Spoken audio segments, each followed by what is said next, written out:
the most frustrating games to watch.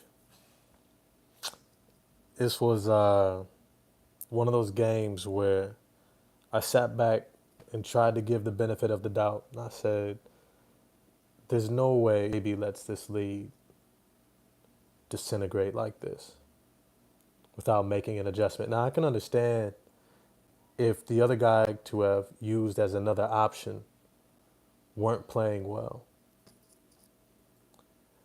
But Ron Holland and Marcus Sasser were hooping. He had options, and yet he stuck with what I call the micro lineup. We're already small on the interior. Isaiah Stewart is 6'9". Jalen Duren is 6'10". They can hold their own. But when you don't have Tobias Harris and you're depending upon Asar Thompson, you're depending upon Simone Fontecchio to man that 4 position, you begin to get real small, even if it's not within the ability to rebound, within girth, length. And then, for some reason, JB seems to be infatuated with this Dennis Schroeder, Malik Beasley, Tim Hardaway Jr. lineup. I am so sick of seeing those three on the court together. I cannot explain how sick I am of seeing micro lineup playing together for extended minutes, especially when he has other options. I can understand if you're saying, hey, you know, we need shooting, we need some quickness. Okay, cool. Go with 2 of them. Get some shooting in there, sure. Go with 2. But keep Ron Holland in at the 3. So you have some sort of perimeter. So you have some sort of size on the perimeter. Somebody who can also grab rebounds and get in there and mix it up, play some physical play. To see them out there, especially when Dennis Schroeder was having a rough game. He's been having rough games. Dennis has been descending. I don't know if it's injuries. He's been ground a lot, getting to the free throw line. He might be dinged up, some bruises. I know he's in a contract year. He wants to play, but if he's not playing well, and the other guy behind him is playing well, you have to go with the hot hand, especially to close out games, especially when they're showing you that they can compete and they're helping the team win. Marcus Sasser came in this game getting assists, getting rebounds, playing tough defense, getting into the paint, knocking down shots, doesn't see the fourth quarter. And he decides to go with Dennis Schroeder. I get Dennis Schroeder's role within that fourth quarter is to be a help facilitate and take the pressure off of Cade Cunningham. I get it. I get it. But if he's going to be turning down wides in the corner, you've got to get somebody else in who's willing to take that shot. You have to get somebody else in there. Joe Pesci, man, I don't know about you, man. I'm heated after this game. Should have won this game. They should have won this game. To me, it was a complete mismanagement of the rotation and guys who were playing well not being given an opportunity. Not being given an opportunity. This was unacceptable. I don't know how to put it. We cannot play this way going into the postseason. That lineup of Dennis Schroeder, Malik Beasley, and Tim Hardaway Jr. cannot see any minutes in the playoffs.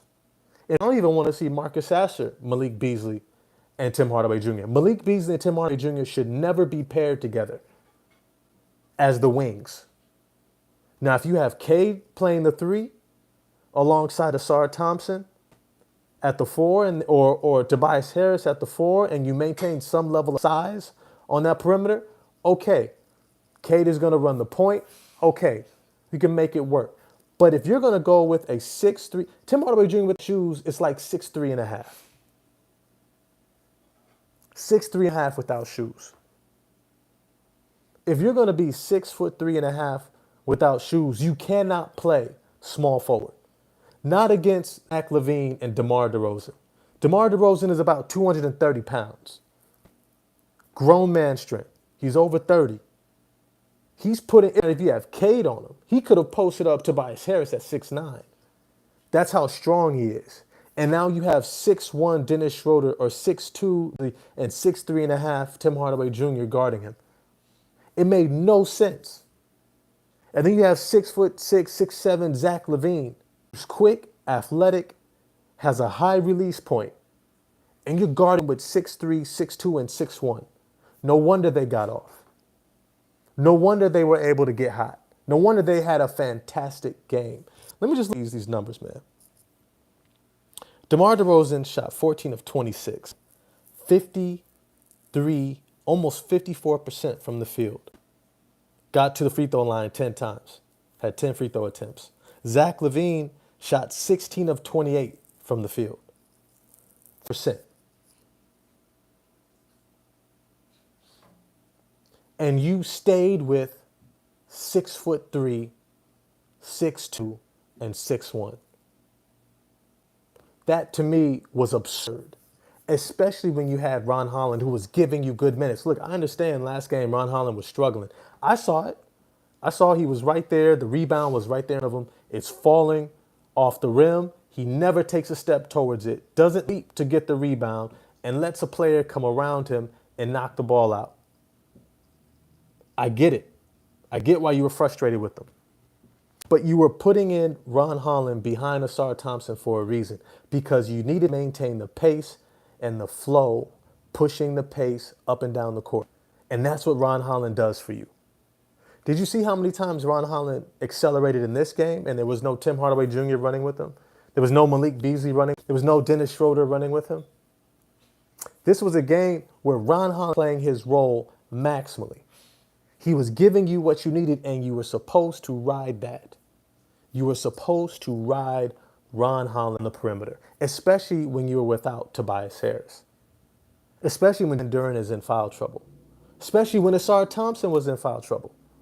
This was a game where I was like, it did not make sense to not who are playing well in replacement of guys who have a clear disadvantage who are playing well. Tim Hardaway Jr. in this game shot 40%, ended with 40%, shot 6 of 15 from the field. I'm really curious what he shot in the second half. Because in the first half, he hit a bunch of his buckets. I'm guessing he hit at least 4 of his 6 in the first half. He ended the game 6 of 15, 4 of 11 from 3. Now, I know you said that that's not totally bad. Tim Hardaway Jr. cannot be your second most in field goal attempts. He cannot. Malik Beasley should not even be second most in field goal attempts. You are not going to win playoff games if they are your second leading field goal attempt player. Period. Period. Yes, if we play, Siakam's going to give us problems. We're going to have problems against just about anybody playing like this. And this is why I said in my previous video, we cannot take our foot off the pedal. We cannot relax. We cannot afford to say, we made the playoffs. We'll just go ahead and just take whatever seeding is there. Hey, we want the Knicks anyways, right? Jalen Brunson's not in there. Miles McBride is not in there. We should be able to win. We should be able to. No, you're not. No, you're not. These teams are going to play you into your weaknesses. You cannot afford to play non-playoff level basketball. You cannot afford for guys to get outside of their roles. You cannot afford to be trying things that are not working at this point. You need to be going 100% with what works. And one of the number one things every coach knows is you go with the hot hand. If somebody is playing well, you run with them. They're not your primary player. If it's not Cade, if it's not Asar, if it's not Duren, all right, if it's not Ivy, if it's not a guy that, all right, this is my core for the future, let them work through this. You don't have to let Fontecchio work through shit. You don't have to let him work through anything. Tim Hardaway Jr., Malik Beasley, you don't have to let them work through it. Dennis Schroeder, these are veterans. If they're not playing well and the guy behind them is, you play them. You play the guy that's playing well. That's who is going to be a part of this core moving forward. That's who you're supposed to be playing. This was extremely, extremely frustrating. Extremely frustrating. Let me see, Ray Floyd, too small and no defense with Schroeder, Beasley, Tim Hardaway Jr. Exactly. Thank you. Thank you. Thank you completely. Completely. I did not understand at all how they got so many minutes. I understand if they're at least holding pace. I get that. If you're holding pace, dope. If you see your lead shrinking with this lineup in the game, you have to stop at a certain point. You have to have a mental note spot to say, hey, I can't let it get past here. Playing that lineup was completely abhorrent to watch for the second half of the game, them just chip away. And what you saw, this is what you have to understand about scores. Once scorers see a couple of shots in a row go through, the basket gets bigger and bigger and bigger and bigger. And it's harder for you to stop them the longer that goes on. So by the time in the fourth quarter that he decided to put Ron Holland in, by the time he decided to put Asar Thompson on him, it was too late. Those guys had it rolling. There was nothing you were going to be able to do. They shot collectively. DeMar DeRozan and Zach LaVine shot 54 shots. 54 shots. 54 shots. You don't think that maybe those two who are taking 54 shots should probably have guys who can actually match up against them? Especially when the guys who you're trying, the veterans, are getting torched from the beginning. Remember, we just had Desmond Bane come in here. We just had Desmond Bane, who's only about 6'5". He's not 6'7". He's not an elite athlete. He's a 6'5" jump shooter. Torched Tim Hardaway Jr. and Malik Beasley and Dennis Schroeder. Torched those guys. Marcus Sasser as well. Too small. I understand why you didn't go with Ron Holland against him. He wasn't playing well. I get it. You didn't have another option. That wasn't the case in this game. And in this game, you had two of those guys. You had two of those guys. I'm a team preparing for the Detroit Pistons. You know what I'm thinking? I'm hunting those guys in the playoffs. I am completely hunting Tim Hardaway Jr., Malik Beasley, and Dennis Schroeder. Completely. That's what I'm going after with wing scorers. Now, the New York Knicks are in a position where they don't have necessarily elite wing scorers.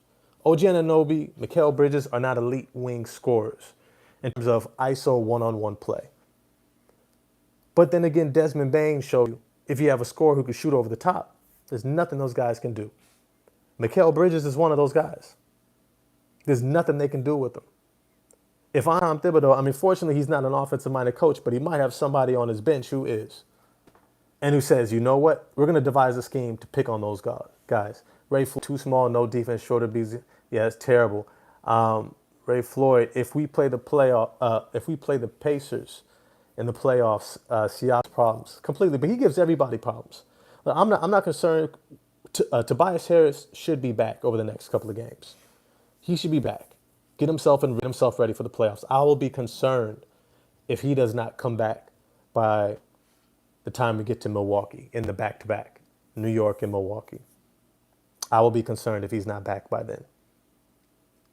But I think at this point it might be a foregone conclusion because Milwaukee is rolling right now.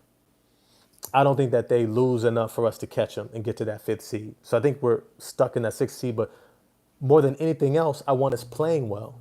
Guys playing in their role and playing well. I want this team to show continuity and a confidence in what they do.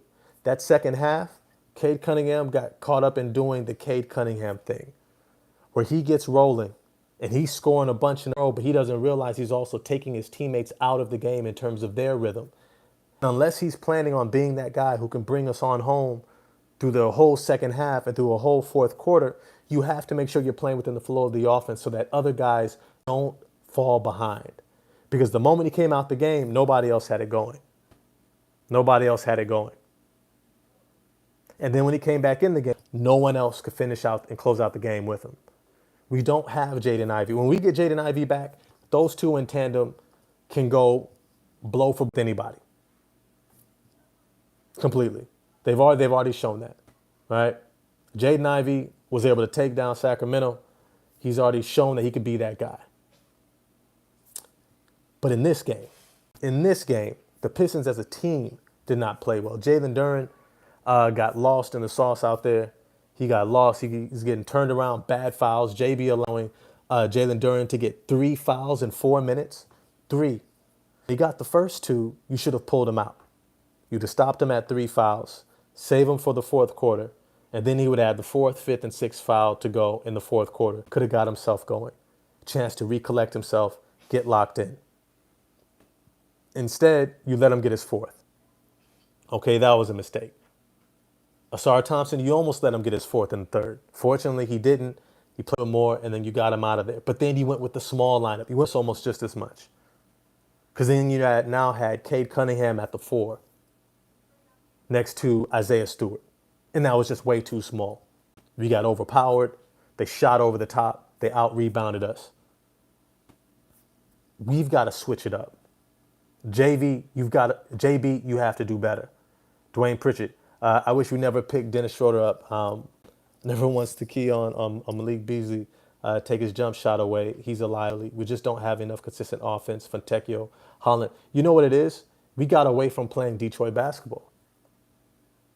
We got away from playing Detroit basketball. It's supposed to be defense first. It's supposed to be defense first.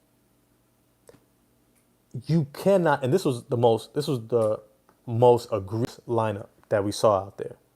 With Dennis Schroeder, Malik Beasley, Tim Hardaway Jr., Simone Fontecchio, next to Isaiah Stewart.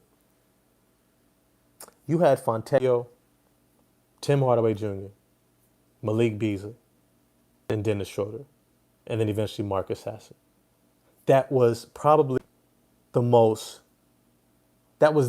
weakest defensive lineup you can have. Team. Period.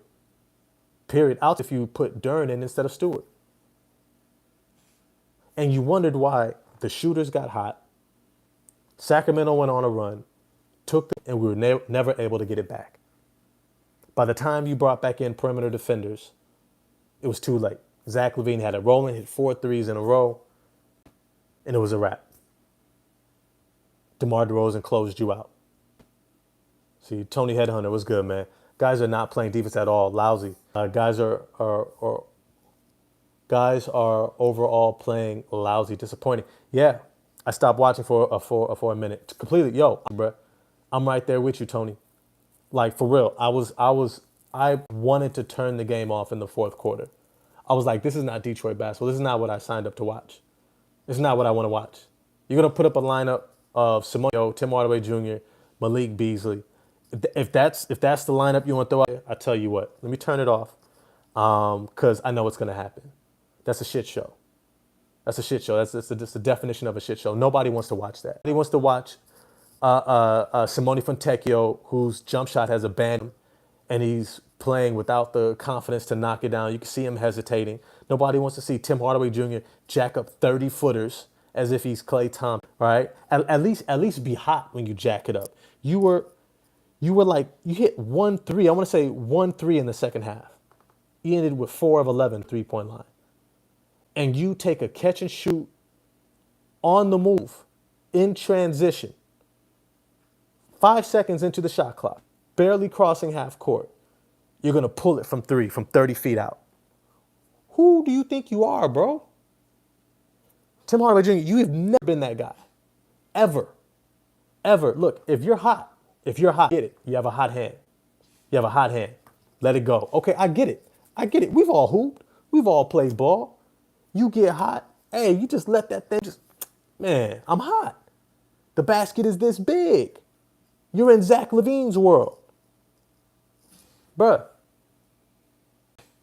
You were ice cold. You weren't scoring. You weren't getting buckets. You weren't getting busy out there. Why the hell are you taking a 30-footer in transition after you've already given up the lead and it's a tight game? You're supposed to offense.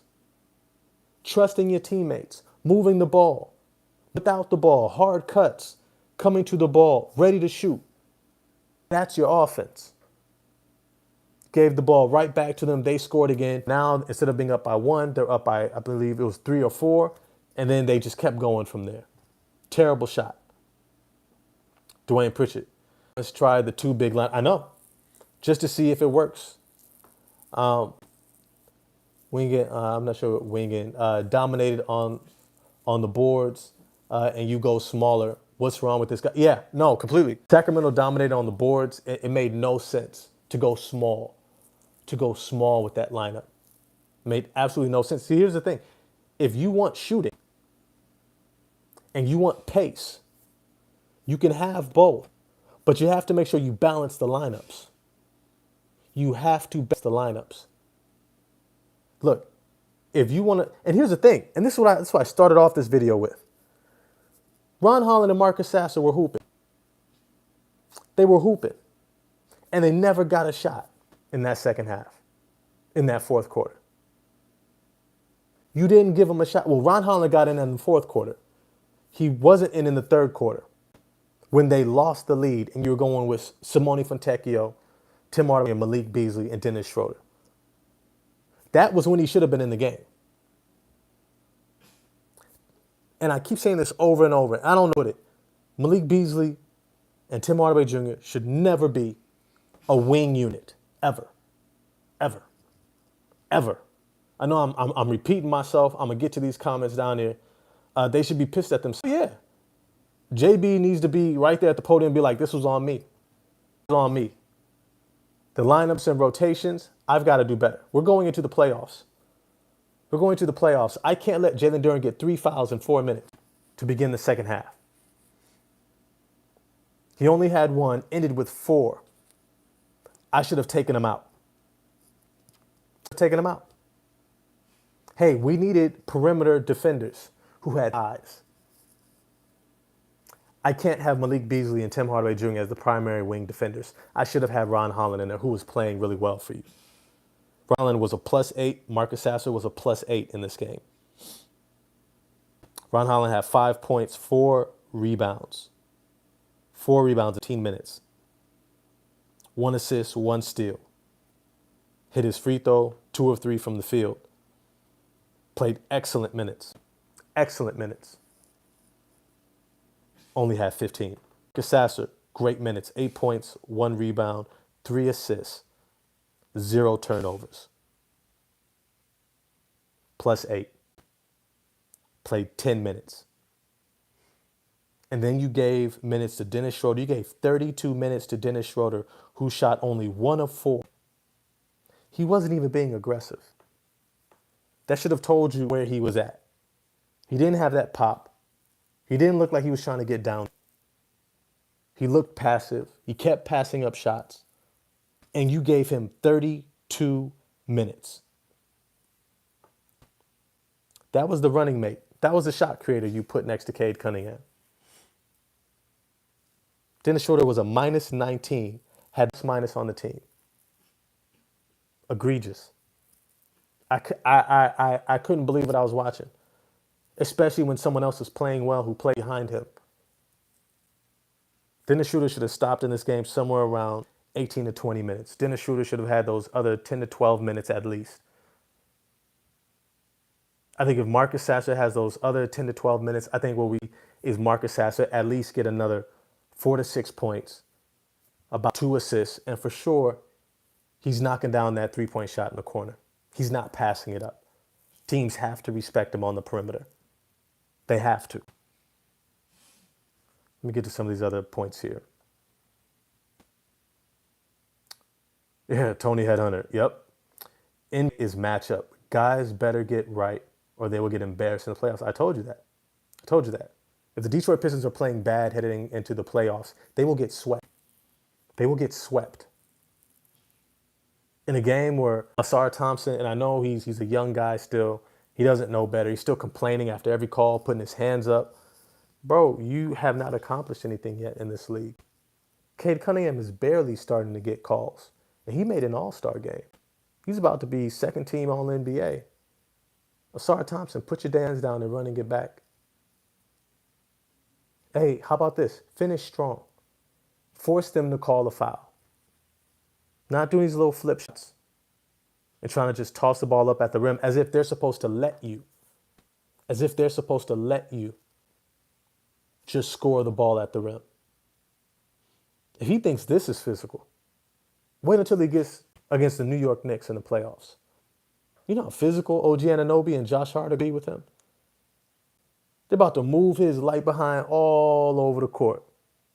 And it ain't going to be no call. Mitchell Robinson, do you know how physical those guys are going to be? How much length they're going to have on that court? And you're just trying to tap the ball in? Sorry, you better get ready, bro. You better get ready. FTM shot, they need to put me in NBA. They need some more. All right. Who's this guy? Let me see. Educated Tyrone. Tim be feeling himself too much. Yeah. He shot the Mavs out of games last year. Bro, I keep telling you, there was a reason why the Dallas Mavericks wanted to trade Tim Hardaway Jr. There was a reason. There was a reason. You see what Quentin Grimes is doing right now. I know everybody's all about asset acquisition. I know you guys are all excited about asset acquisition. I'm telling you right now, if we have Quentin Grimes, we've won at least 3 to 4 more games. At least. At least. If Quentin Grimes is our starting shooting guard, Quentin Grimes gives you 10 times more than what Tim Hardaway Jr. or Malik Beasley gives you. He's bigger at 6'5". He's stronger. He plays with a higher basketball IQ. He gives you more on the boards, facilitating, playmaking, shot creation. The only thing those better than him is probably just pure catch and shoot.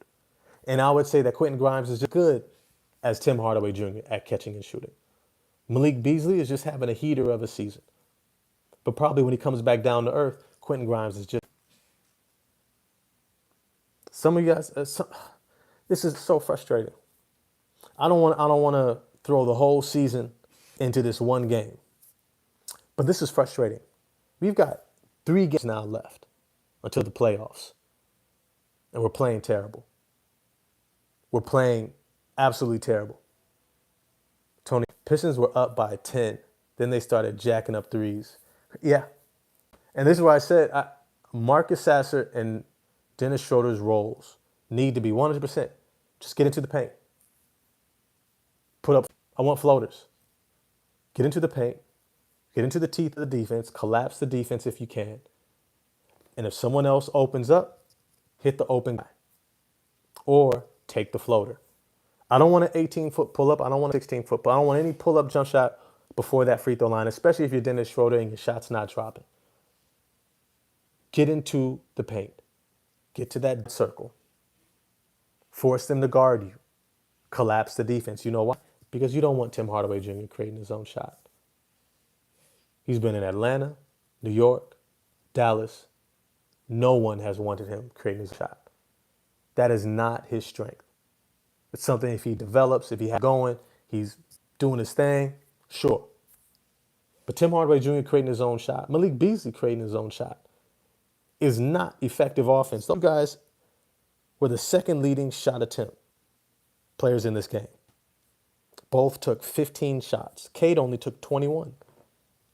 Sarah Thompson was the next leading shot attempt player at 13. And what did I tell you guys before? Jalen Duren needs to be shooting at least times a game. Jalen Duren needs to be aggressive offensively. He needs to put pressure on the opposing team's front court. I want to say Domantas Sabonis ended this game. He did have 4 fouls.